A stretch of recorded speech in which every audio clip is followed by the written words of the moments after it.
Dear friends, welcome to the next discussion in the ongoing course in journalism and mass communication. In this unit, we are talking about reporting, editing and production for print journalism.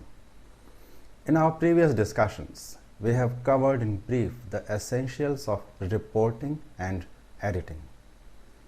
We learnt that while reporting is the visible area or the most visible face of journalism, whereas the desk, the news desk or the newsroom is not. The newsroom is some kind of a back office of journalism and newspapers, where the field force comprises the reporters, the correspondents, the part-time writers, the contributors, etc., whereas the desk is 100% full-time occupation for journalists who choose to work on the desk, have fixed working hours, not remain very visible to the public eye, and yet perform the most crucial function in the production of a newspaper. In this concluding lecture, we take up the subjects of the headline and print production, two of the most crucial areas in print journalism. So first, we take up the headline. Headline is the stuff good sub-editors are made of. As far as importance of good headlines goes, there is little that needs to be said even to a layman, even to an ordinary reader of newspapers, for even a layman recognizes a good headline when he sees one. A good headline is one which conveys the full import of the report, describes the mood of the story, paints a picture of events described in the report, includes at least three major elements of the report, and successfully attempts in generating interest in the rest of the report, and it does all this in just one or two lines of text, which may or may not have been taken out from the accompanying report, and is definitely not in the nature of straight label kind of an announcement. A headline has to be much more than a simple announcement or a pointer to what follows. News headlines styles may vary from publication to publication, but there are certain characteristics that are common to news headlines all over. These are: number one, not using the articles. This is also sometimes known in the media jargon as skeletonization, or reducing the sentences to mere skeletons of the language. It implies using the bare minimum words, omitting the articles to the fullest, and also omitting all the unnecessary words. This is primarily done to save space and give a first-hand, no-frills account of information that the item below the headline wants to convey. Use of all kinds of articles in the English language, such as a, an and the, is generally not done in any kinds of headlines as far as news is concerned. Then the second point to be remembered is using the present tense. It means to convey a sense of immediacy, even if the headline and the item below that pertains to events of the previous night or the previous day. Switching the basic, that is the past tense of the news, into the present tense of the headline also gives a chance to get shorter verb forms in English. For example, one can use go for went, ask for asked, or seek for demanded. And the third point to be remembered in giving the headlines is using of the common typeface. In most cases, a predetermined typeface schedule or a style sheet is adhered to mainly to maintain uniformity and a sense of continuity amidst all the headlines on at least one page. It may be possible that the typeface for headlines is kept different for, say, the editorial page or the sports page and so on, but at least on one page, it is generally seen to it as a matter of policy and style that the headline font is predetermined and similar. A headline must fit the space, tell a story and maintain interest of the readers. All modern newspapers use clean, simple and readable typefaces to tell the story with minimum ornamentation in the headline. By ornamentation, it is meant the use of reverse types, too many abbreviations and less of slang. So, here is an indication of why giving a good headline is perhaps the most important and probably the most difficult tasks in a sub-editor's job in a shift. As is perhaps evident from the factors mentioned above, headlines are of two basic kinds, descriptive and abstract. A descriptive headline is one which describes the elements of the accompanying story in more or less straight form, and the words of which are generally taken from the accompanying text. Such a headline is often unavoidable and advisable as well in straight line reports such as accidents or events of immediate importance. An abstract headline, on the other hand, is one which includes words which are definitely not taken from the report that accompanies the headline, and the headline plays upon the phrases, idioms or the overall ambience of the report.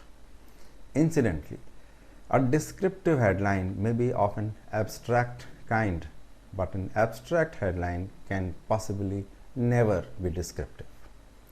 So, the descriptive headlines may be of different kinds, such as the label headline. It is supposed to be the simplest, easy to give kind of headline, which does not require nor show any kind of creativity on the part of the sub-editor who gave it. It also does not involve much application of mind or imagination on the part of the sub-editor. Straight headline is the one which is obvious, practical and often widely acceptable by even the most finicky boss or the news editor, simply because it does not tax the mind of either the editor or the reader, so it is always acceptable. The quotes headline, quite simply, this is also one of those minimum effort kind of headlines derived from the text, especially when someone is being quoted as saying something. Here, the sub-editor just picks out the words that fit into the given type size and space and leaves it at that. It is difficult to find fault with such a headline, even though everyone might hate it. An abstract headline, on the other hand, is a product of some mental exercise, flipping of the pages of the dictionary or the thesaurus, or a brief discussion with colleagues about origins of a few words which the sub-editor would like to use in the abstract headline. An abstract headline may draw on similarities with the past, similar or contrasting events, memorable quotes, works of literature, historical events, or proper nouns wherever applicable. The beginners in the profession consider giving headlines the most complicated exercise, and probably rightly so. But it is just that the old-timers make such a show of it when they give a really good headline. The freshers are obviously intimidated, but that doesn't mean that giving a good headline is a cakewalk. When giving headlines, one has to keep a few things in mind. First, the nature of the item to which a headline is to be given. It means hard news, follow-ups, interview, analytical articles, light features, or academic stuff. All such items deserve different treatment when it comes to giving a headline. So, the nature of the headline will obviously have an impact on what kind of headline is to be given. The importance of the item. The flavor of the headline will vary according to the importance of the item. Number 3, the space available. One of the most important factors, the space available for the headline, but it is not always relevant if it is not a daily newspaper, because the space might be expanded or reduced as per the need of the item. And lastly, the readership of the publication. It is important to keep in mind the kind of readers an item is going to attract before an appropriate headline is given. As is evident from this description, one can conclude that even if a headline is grammatically correct, suits the item and fits in the available column, it might not be the most appropriate one if it does not conform to one or more of the factors listed just now.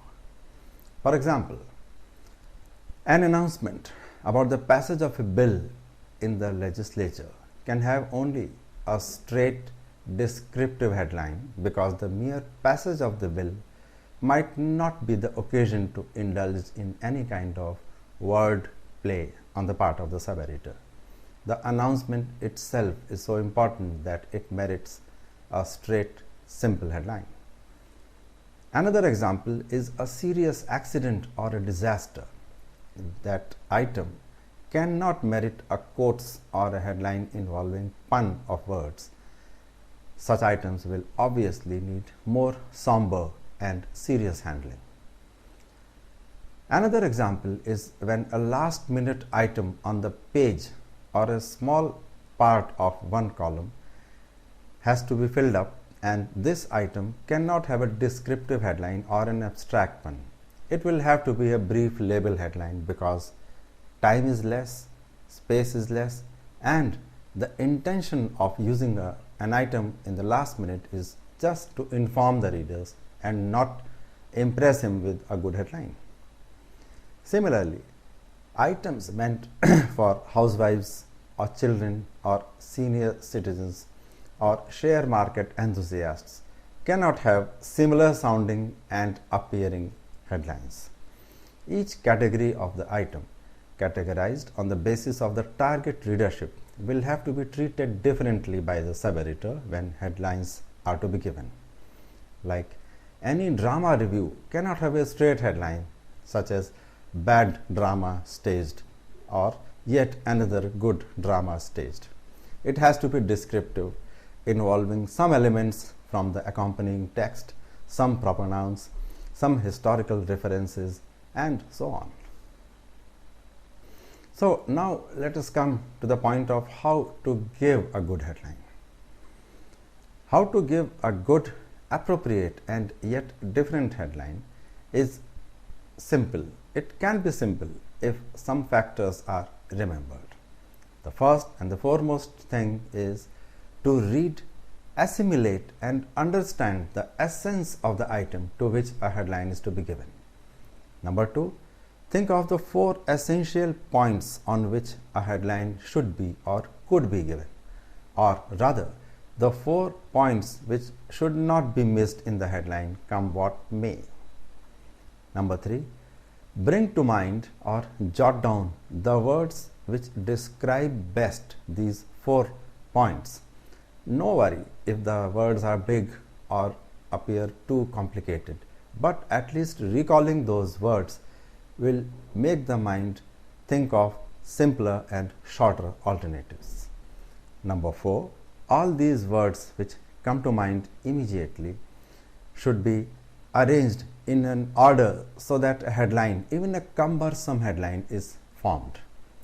Next is to go about bringing up the synonyms, preferably smaller words in the same order, and also try to rearrange these alternatives in different sets by either avoiding the verbs or by bringing in an element of surprise.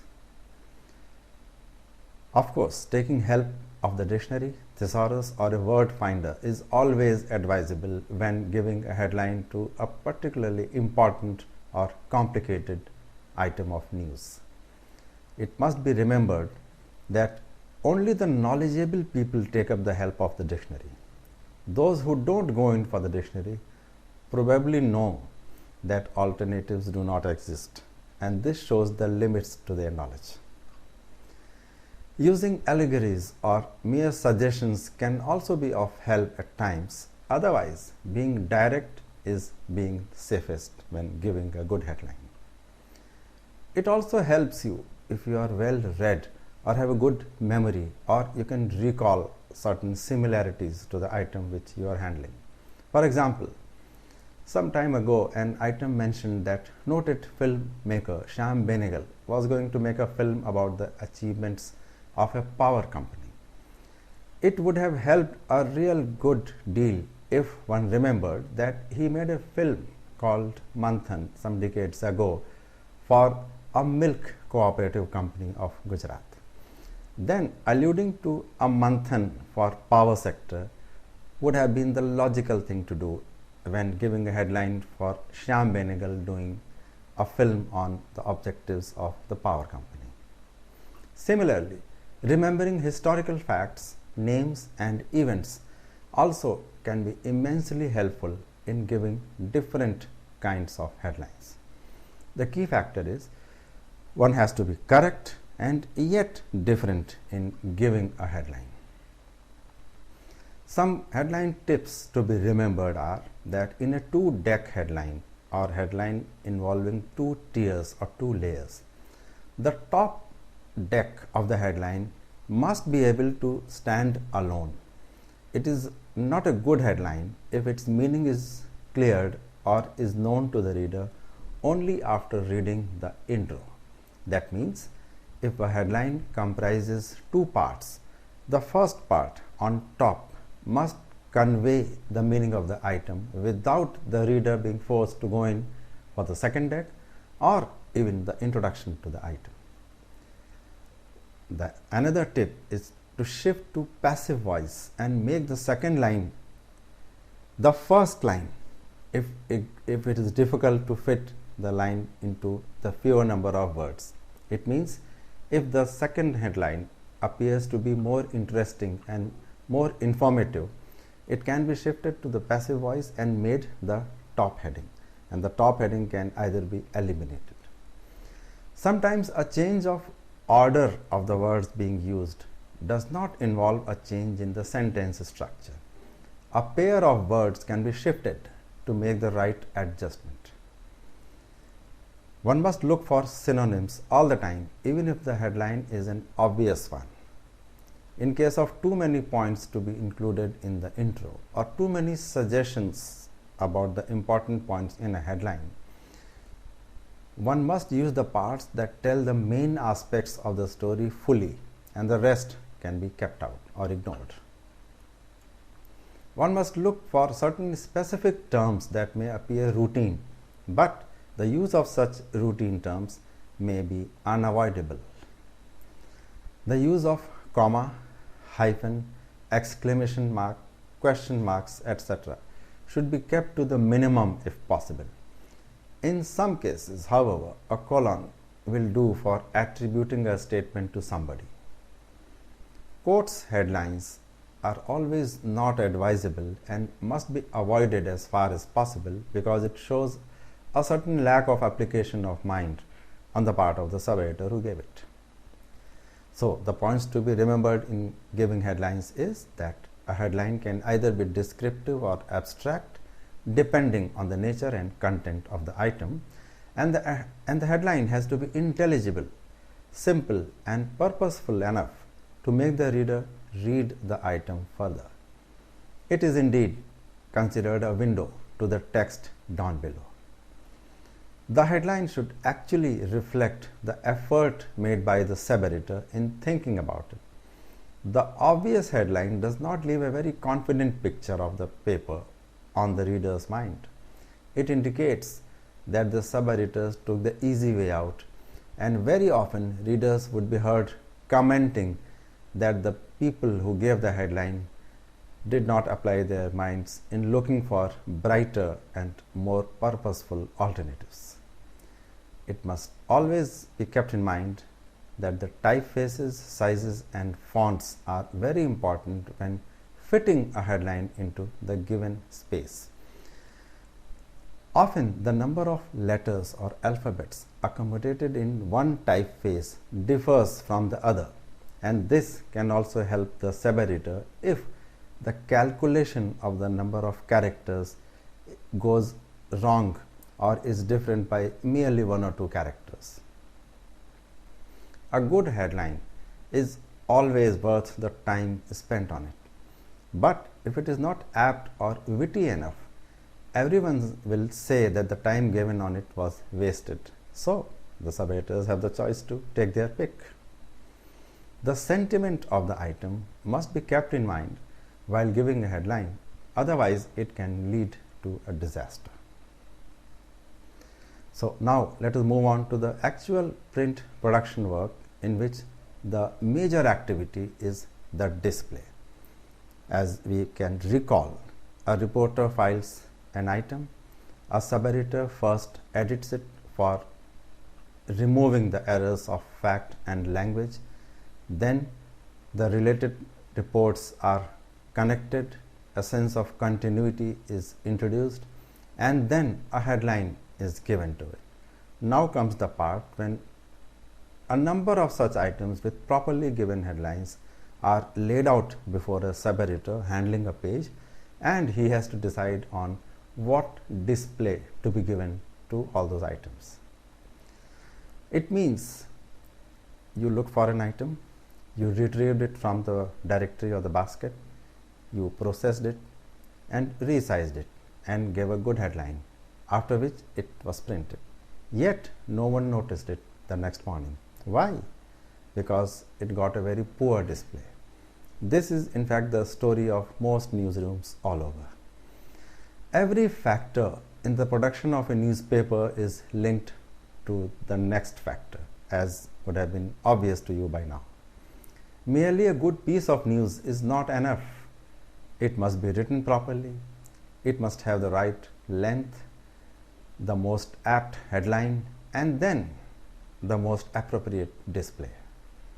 A wrong move anywhere along the line and the entire exercise falls flat. Instead of commendation, you get condemnation. On the flip side, however, a right display given to the wrong news can also have the most amazing consequences. Display, one might say, is the last frontier in the journey of a journalist to fame and renown. Beyond this, it is the printer, distributor and hawker who take over and decide the fate of the reporter and the journalist who created that report. So, in the beginning, it must be understood that every newspaper has a basic design that is more a statement of style and a collection of a permanent set of rules governing the entire format of that publication. Layout or makeup, on the other hand, is different from basic design, because layout is the day-to-day job of putting the pages together, and it changes every day, whereas the basic design does not.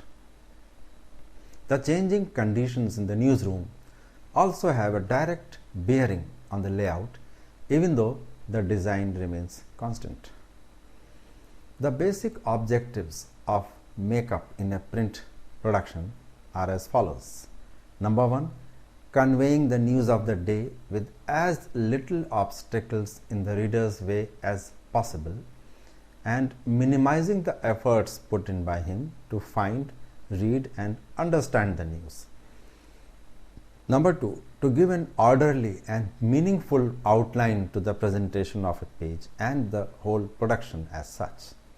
Number 3, expressing through the headline size the relative importance of various items, typography as we have discussed earlier, to give an overall packaging to the day's publication. Number 5, creating reader habits and taking advantage of them by giving a certain kind of layout which helps the reader navigate through the publication. And number 6, helping the reader to find what he wants and what he expects at a place that is considered most suitable for that kind of an item. The display style of a publication conveys the overall personality and strength of a paper. It is vital that this personality must have continuity, less surprises, and hidden or unknown facets to it. It should have no repetition and yet freshness every day. As individuals have personalities, therefore newspapers have personalities too. Such personalities could be loud, subdued, friendly, colorful, unusual, staid, interesting, or laid back. The appearance of a paper provides the first opportunity to the readers to understand its personality, while the contents obviously are the means to realize it further. The challenge before all newspapers, regardless of their personality type they want to portray, is to make each issue different from the previous one, yet similar in basics, the basic design and the content presentation, and also reflect the importance or the lack of importance of the items through its looks. Needless to say, since one news is quite unlike the other, in the same manner, one day's paper can also never be like any other day's. And if it gives the impression of being so similar day after day, then there is something seriously wrong with the makeup style of that paper or the people who are designing it.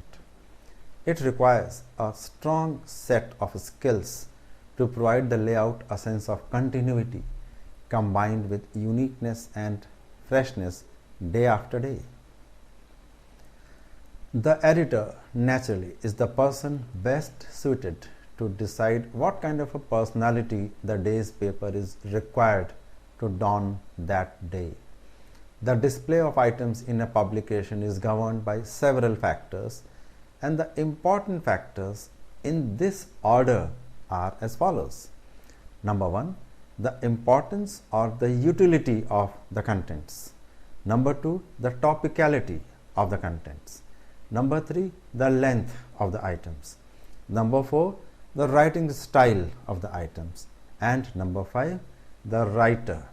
Yes, it is true that very often the display is decided on the basis of the last two mentioned factors as well, that is the writing style and the writer.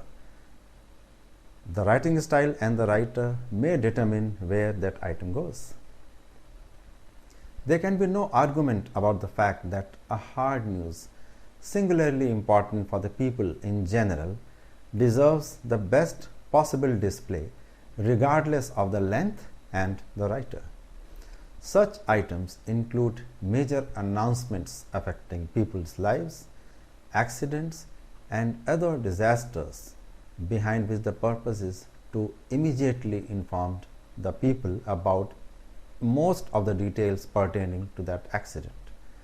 It also includes major discoveries, surprises, investigations, and allegations. If a sub-editor has such an item, then he doesn't have to bother about taking a display related decision.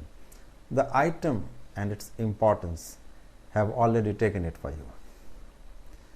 But on the other hand, if you do not have such an item, then you evaluate all items at your disposal on the scale of topicality first. Any item which is not very important, yet deals with a situation that is current and prevailing, then it needs to be considered for a good display. Similarly, an item will perforce be used on a particular page and in a particular fashion because it is too long or too short, because the space on the front page is limited, whereas the space on certain pages inside can be flexible. In the end, items written in a particular style will be displayed in a predictable fashion. For example, items which are humorous or satirical in nature will generally go in a box. And then there are some writers whose place is reserved. You don't have to worry about their display. If there is a guest editor, then probably the item will have top billing as far as display is concerned. If such people write, there is only one place where they can be used. So, by display, you mean the page on which the display is to be decided, the width in columns on that page of space available, the appearance of items such as appearing in a box with indents on both sides, use of bold or italics typefaces, and special embellishments such as rule and its thickness, color or shaded background, and any other kind of special treatment. So, what shall influence the display are factors such as the available space, the available fonts and typefaces as per the style sheet of the paper, the available writing style because the sub-editor cannot change the style, and of course the available time, which probably would be the deciding factor at the end of the day. To understand what is meant by the above preconditions, understand this. You are working on a particular page. Suddenly, you get an item that is ready for use and you are told to give it a prominent display. What you do now will be dependent on certain limiting factors such as the space available on the page for the item in question, the choice of typefaces, the kind of language and writing style followed in the item concerned, and lastly, of course, the item available at hand. For instance, a good interview of a visiting celebrity needs to be displayed on top of the page since it has got its display value only for a day. Besides, its headline has to be in a prominent, stylish font, bold, and announcing the availability and the interview of the celebrity, and it must have a blurb, an intro, and probably one or more strategically placed pictures. And all this has to be done carefully, which means that it will require more time than usual. So, how your ultimate result is going to look depends upon several factors, not all in the sub-editor's control. Layout and appearance of newspapers has been changing in accordance with the role they were required to or expected to play.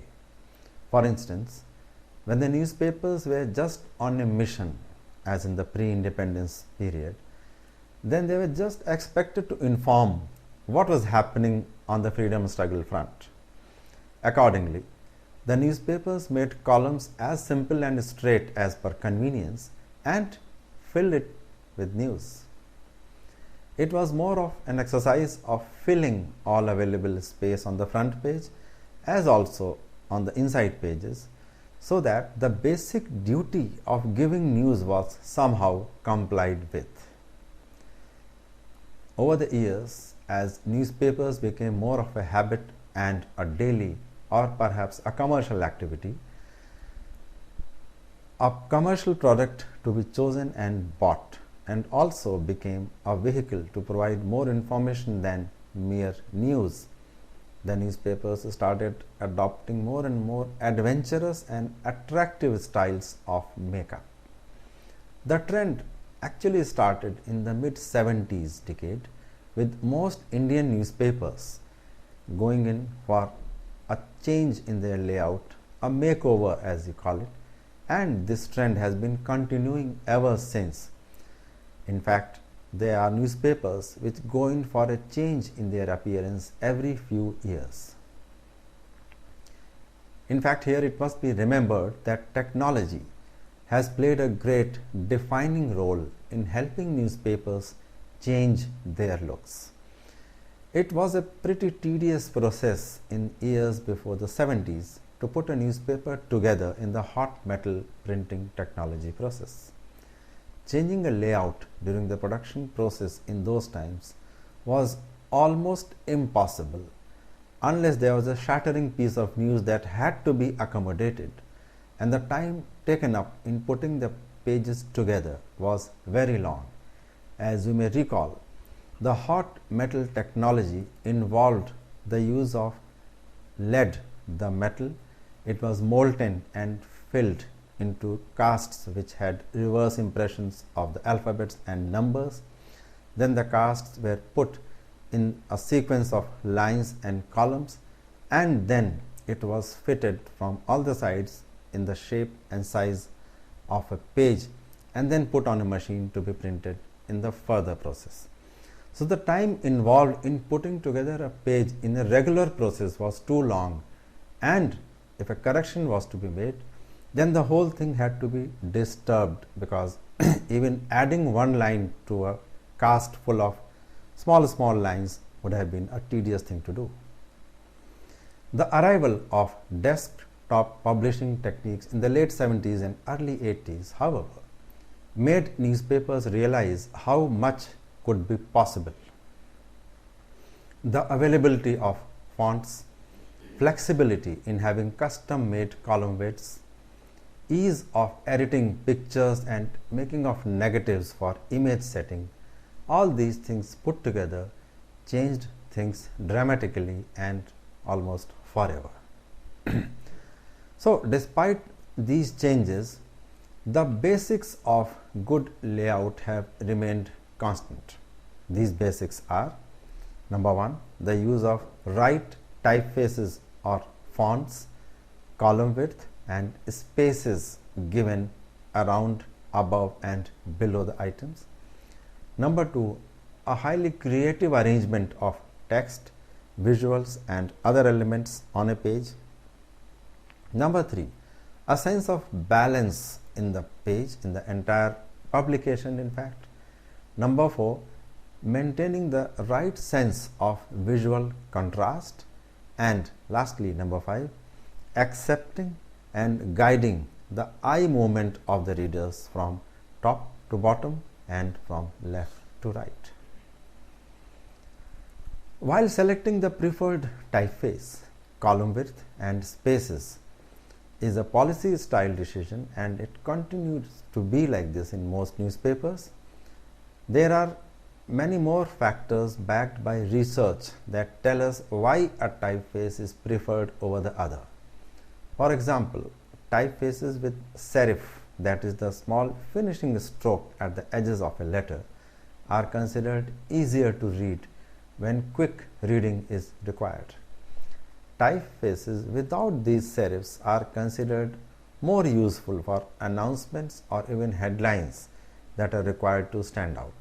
That is why, if you notice, you will find most bold headlines in fonts that do not have a serif, and most of the billboards and shop front notice boards have headlines that do not have serifs. Modern day newspapers have almost an endless variety of typefaces to choose from. In fact, publications even have the option of having custom designed typefaces which can be exclusively theirs to use. Most newspapers today have design cells comprising experts from the field of computer designing, artists, graphic designers and many more, who conduct research into which font is considered to be exceptionally good, different from the competition and yet easy to follow for the desk people.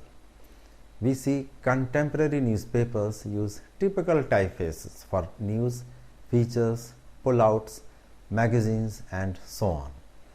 Some newspapers also have a style decision to use one set of typefaces for the front page and another set for the inside pages.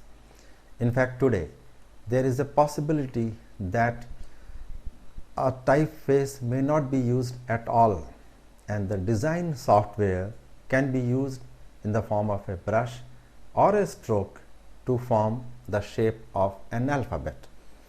But such a practice is common in feature pages, in magazines, on cover pages, and on special occasions, etc. So the points to be remembered for a layout are: the most important reasons why a good and relevant display is needed is the importance and topicality of the item, and initially this alone determines what page it will get and how it will be positioned. The other point to be remembered is the way an item is written, its length, plus the fact as to who has written it may also be crucial for a particular kind of display, especially dealing with the page on which it is used and the position where it is to be given. The process of having and giving a good display includes giving special effects such as intros, blurbs, pointers, boxes, quotes, pictures, sketches, cross references, and all available kinds of decorations or indicators. In any case, the nature of the item, whether it is hard news, soft news, investigation, exclusive, a feature, a review, an interview, and so on, will be the deciding factor for coming to a conclusion and a decision on its display. One kind of display merited by one kind of item will just not be right for the other kind of item on any other page. It is almost an exclusive kind of a relationship which an item has with its display. In fact, in certain cases, a very good display given to a particular item or an interview or an event of the day is used only once, and the news editors and editors actually say that they will not use it for any other event in future because it was so good, because it was so exclusive, and because a good thing must be done only once and rarely for it is to be remembered by the readers all the time. Using a certain set of typefaces, spaces, column widths, etc. is a design decision that is constant, but the day-to-day layout decisions differ. So now we come to the day-to-day decisions on the layout. In early years, the front page of a newspaper usually carried only advertisements with news on the second page, followed by more advertisements, a serial novel or a story which was serialized, adventure or romance, or poetry, all contained on a 4-page format. The print was small and any white space was accidental.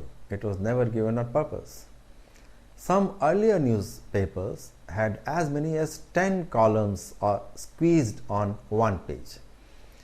The general look was all print, all text, all grey, and no photographs. Even the advertisements did not contain any visuals but only text, and the visuals, if at all used with the advertisements especially, were those drawn by artists, line sketches as we call them today. But now, decades later, after all those advancements in technology, the standard format for most newspapers is different and standardized to a large extent. Using a picture is just as important as decorating space on any page. In fact, white space plays a vital role in making a picture stand out.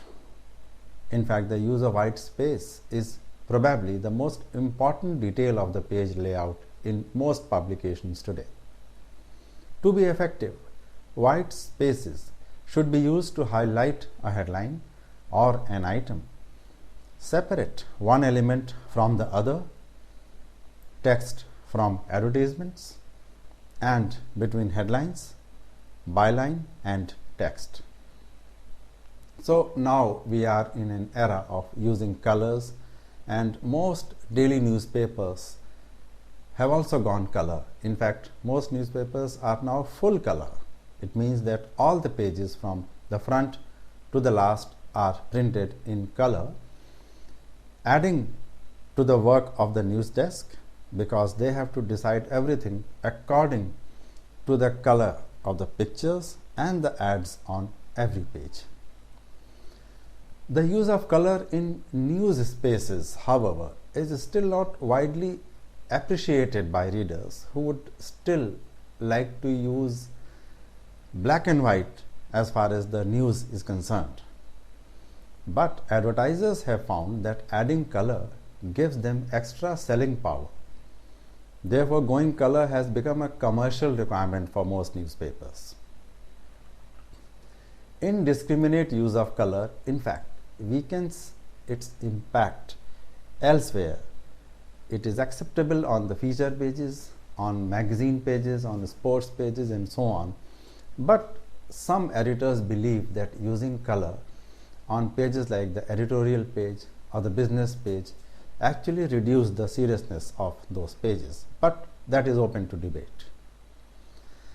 Today, everyone writes, edits, and designs publications on a computer screen. It is beyond imagination that such a thing could be done anywhere else. And in most media houses and publication houses, it is the sub-editors who decide the layout and design of pages, even if it is another individual, that is a designer, who actually makes the pages on the computer screen sitting in front of a system. In some cases, the designer gives a layout and the sub-editors construct a page accordingly. However, this was always not the case. In the pre-computer days, it was an entirely different set of people that was responsible for the layout and design on a day-to-day basis. Even in the early days of computerized typesetting or photo composing, as it was called in those days, the layout and design was handled by a different set of people. The sub-editors used to edit the items that were sent to the composing system or the typesetting department, where rows of people sat in front of computers and composed the matter. It can be difficult to believe now, but during the early days of computerization, the reporters were still not given the systems to type out their stories on a computer. They used to type it out on typewriters. The sub-editors used to edit them on the paper, and then the edited sheet was sent for composing. The composed matter was produced in the form of output taken out on photo paper and then brought out in strips of different sizes after developing that photo paper with the help of chemicals, as is done in case of photographs. And the process was time-taking, and taking out one printed sheet took several minutes, and carrying out corrections was still a tough task. The sub-editors then took this matter to the layout section, where artists who were making the pages actually cut and pasted the printed sheet of paper on dummy sheets pinned on drawing boards. The dummy sheets were of the actual size of the paper, and the layout was done on the instructions of the sub-editors, who stood there all the while guiding the layout artist as to where everything had to go. The whole page, once completed, was sent for further processing that included negative making, plate making, and eventual printing on the huge rotary machines. The advent of desktop publishing and the development of page making software, however, changed everything. and almost overnight the composing room and the page makeup staff became redundant. The reporters now wrote their copy on a computer screen because computers were easily and freely available. The matter got transferred through the local area network to the sub-editor's computer where they edited it.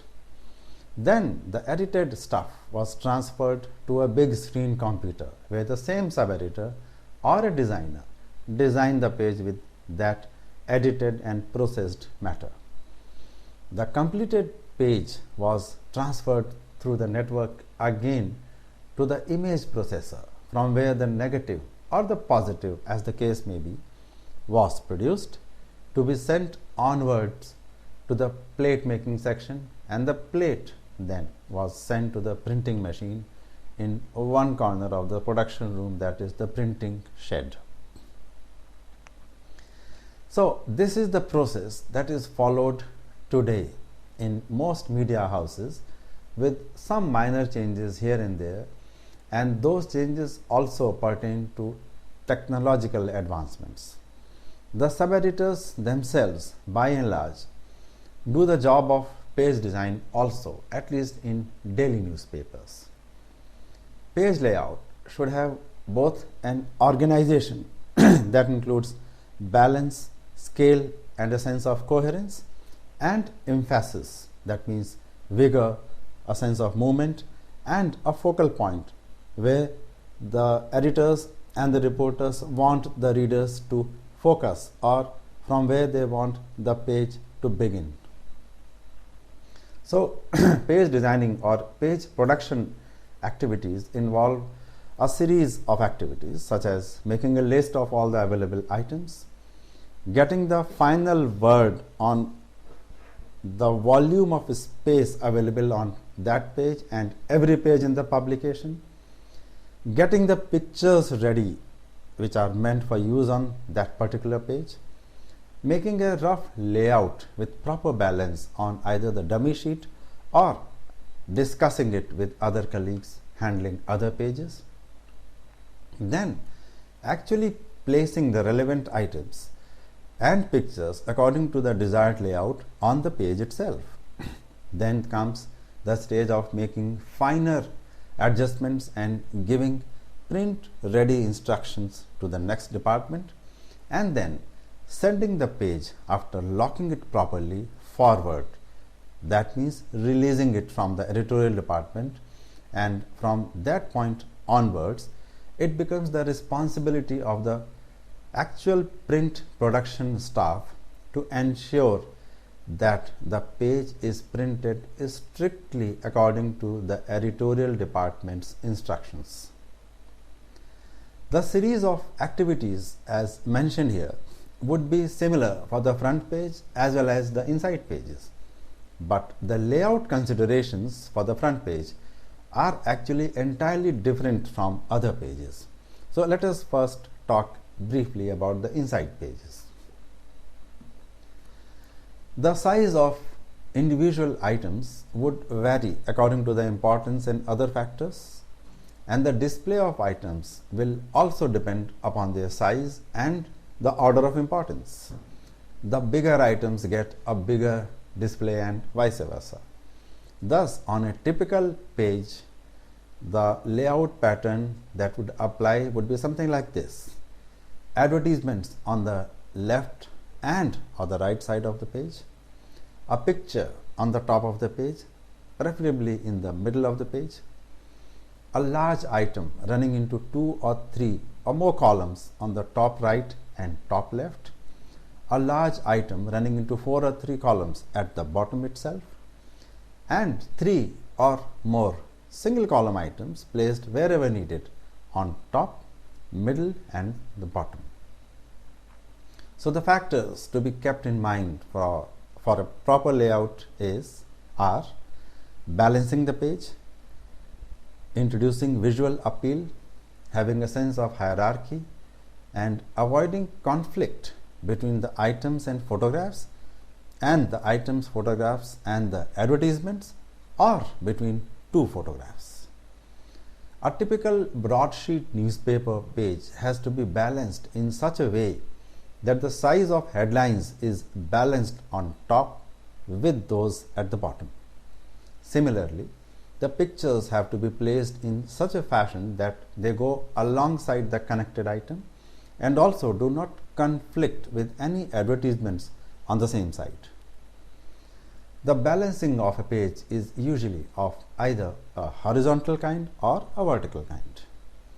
A vertical page means that the placing of items and pictures is in such a fashion that the items run in not more than 3 columns width, are longer in depth, and there are quite a few single column items placed strategically between 2 bigger items.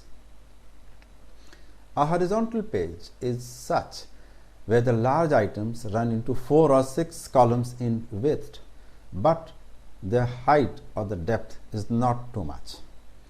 The picture also is slightly thinner in height or size, but extends on the right and left in terms of number of columns.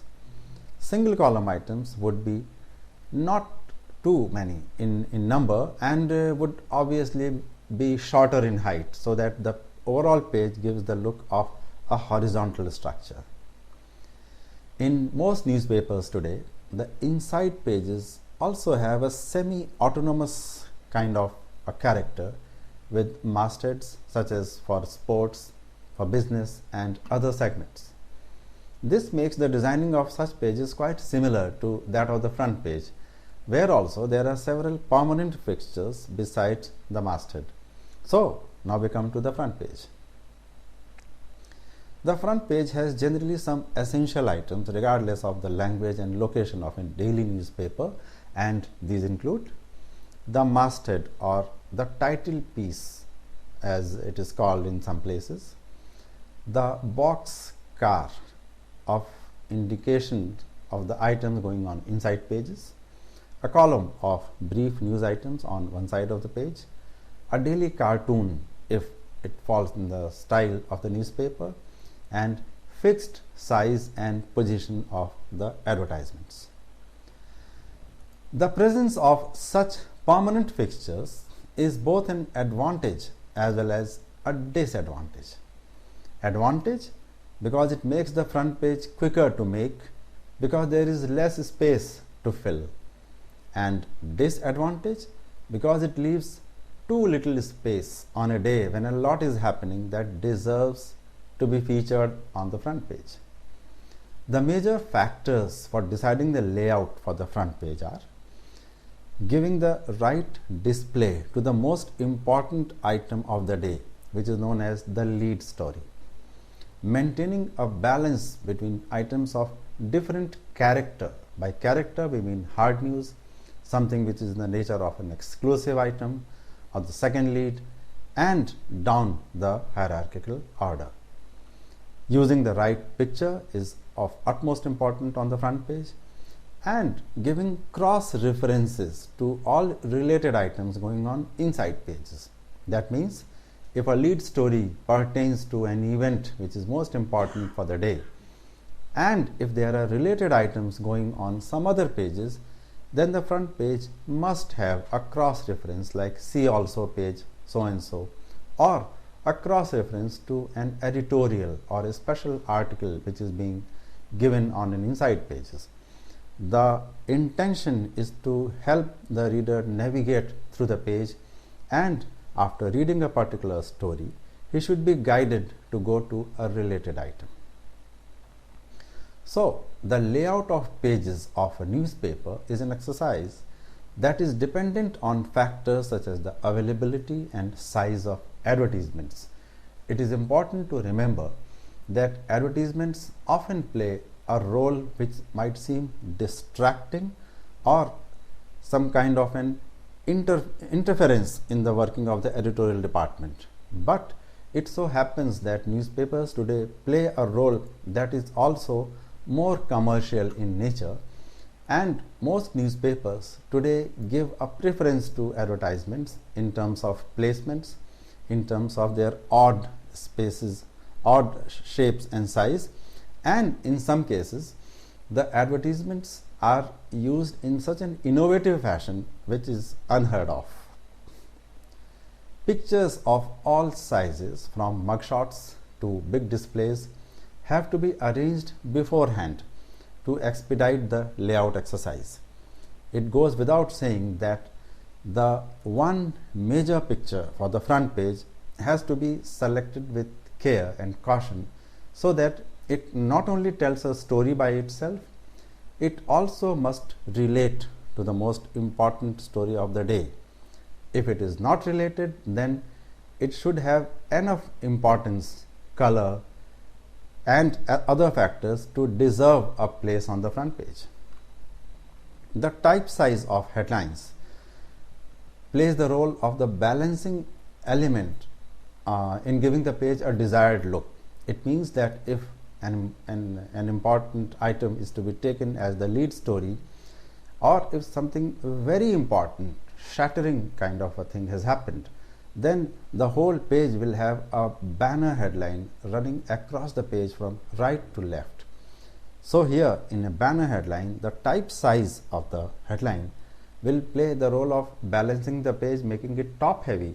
So the sub-editor will have to ensure that the big, bold, thick banner headline on top is balanced by something of equal importance and equally strong at the bottom of the page. And the front page of a newspaper has inherent constraints, because of which it needs careful handling day after day, every day. It is a window to the rest of the newspaper, and therefore it has to play the role of an index to the rest of the paper as well. So towards the conclusion, we take a quick look at the changing and changed perceptions about the media among the people and the role of the editing staff or the newsroom. It is noteworthy that by and large the people's expectations from the media and their understanding of the purpose the media serves have undergone dramatic changes. It is precisely all about the internal and external influences on the media persons that go on to make the final story or the final product. The printed word still enjoys great power because of these factors. It is permanent, it leaves a lasting impression, it has a longer shelf life and storage value, it serves as a useful reference point, it can be cited as evidence under law in most countries, and therefore the printed word has much more higher credibility. At the same time, it is also true that the visual medium, television to be precise, has undergone a dramatic growth and its influence has increased the world over. However, as compared to the printed word, visual images have a transitory effect. They are forgettable, leave a temporary impact, do not have a reference value, and there are greater possibilities of mischief in presenting a viewpoint on television. Because of these reasons, the visual medium has not taken and perhaps will never take the place of the print medium. It is important to mention this fact here because this serves to put in right perspective the sense of power the print medium gives to all its practitioners. It is because of this reason that the changing perspective and expectations towards the media need to be understood. If the importance of the print medium gives a sense of power to the reporter, then the sub-editor or the editing and production team also bask in the glory of that power, because they are the ones who can make or mar a reporter's story. They can add to the impact of a weak story, they can reduce the impact of a great story, and ultimately, when it comes to releasing a page, whether the front page or the inside page, it is the sub-editor's writ that runs. The reporter or the editor or any other member of the staff of the newspaper dare not obstruct the way a sub-editor releases a page, because it is his responsibility to ensure that the page not only gets released on time, but It carries off everything that the newspaper wants to. With this, we end the discussion on reporting, editing, and production techniques involved in print journalism. We shall take up a new subject of study in our next discussion. Till then, my best wishes and thank you.